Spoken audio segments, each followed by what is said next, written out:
નમસ્કાર ખેડૂત મિત્રો, કિસાન સફર પરિવારમાં હું એજે મૂળિયા આપનું હાર્દિક સ્વાગત કરું છું।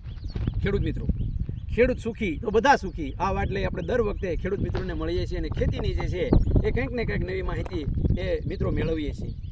મિત્રો, આજે આપણે એક એવી ટેકનોલોજીની વાત કરવી છે જે ખેડૂત મિત્રો માટે ખૂબ ઉપયોગી અને ખેડૂત મિત્રો માટે એ એમ કહેવાય કે એક આશાનું કિરણ લઈ અને આ ટેકનોલોજી એ આવી રહી છે।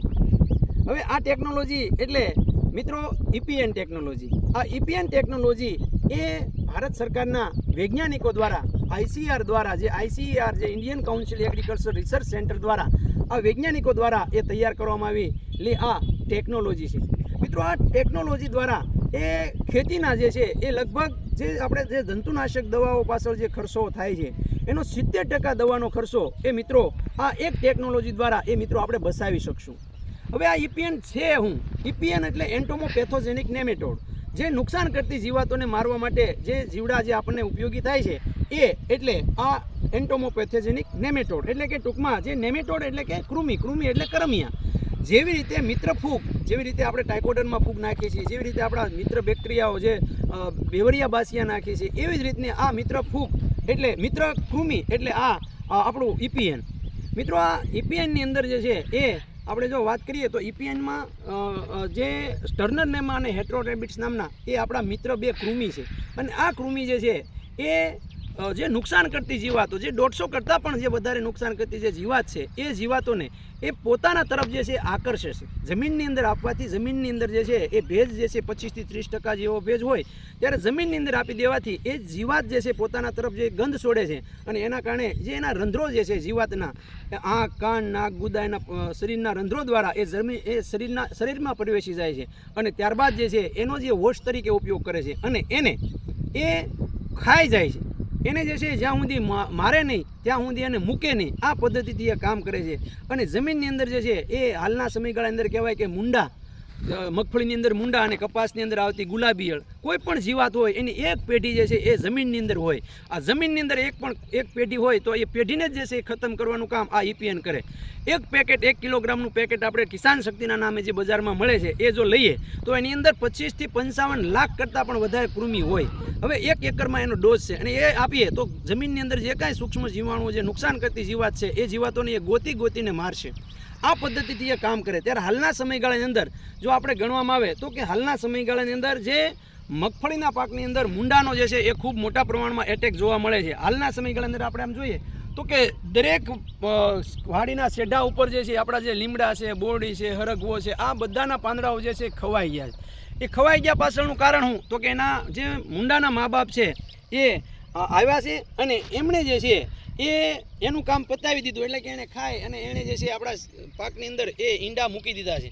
હવે આ ઈંડાઓ જે છે એ થોડા જ સમયની અંદર એમાં ઈયળ થવાની શરૂઆત થશે। અત્યારે જો કે ઈયળ નાની અવસ્થામાં તેજની ઈયળો તો થઈ જ ગઈ છે, ત્યારે આ ઈયળ જે છે એ ઈયળને મોટી થશે એટલે એ મુંડાના રૂપમાં આવશે અને એ પછી હજી અત્યારે વાતાવરણ જે છે ભેજવાળું વાતાવરણ છે, ભીનું વાતાવરણ છે એટલે આપણને બધું એવું લાગે છે કે કાંઈ વાંધો નથી, પણ જેવું ખરાજ નીકળે એટલે તરત જ જે છે ઓળે સડવાના છે અને એ નુકસાન કરવાનું શરૂ કરશે।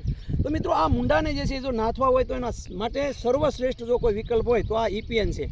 આ એક ડોઝ 1 વીઘાની અંદર 1 એકરની અંદર 1 કિલોગ્રામ એને જો આપણે આપી દઈએ, એને જે છે આપવાની રીત એવી છે કે એ ઈપીએનને તમારે એ આપણે એમ કહીને તો કે ઈપીએનને જે છે એ આપણે પાણીની અંદર જે છે એ 200 લીટર પાણીની અંદર જે છે આ 1 કિલો નાખી દેવાનું છે અને હલાવી નાખવાનું છે અને ત્યારબાદ એને ડ્રેન્સિંગ કરીને ફુવારો જે છે કાઢી અને ધારવાડી કરી એને વળે આપી દેવાનું છે। આ પદ્ધતિથી જો આપીએ કે તો અત્યારે ભેજવાળું વાતાવરણ છે તો એને આપણે કહીએ ને કે ભાઈ જે આપણું દેશી ખાતર છે, સાણિયું ખાતર છે, અથવા તો આ આપણે આવી ભીની માટી છે, આ ભીની માટીની અંદર એને મિક્સ કરી દેવાનું છે અને પછી આવી રીતના એ ઉડાડી દેવાનું છે।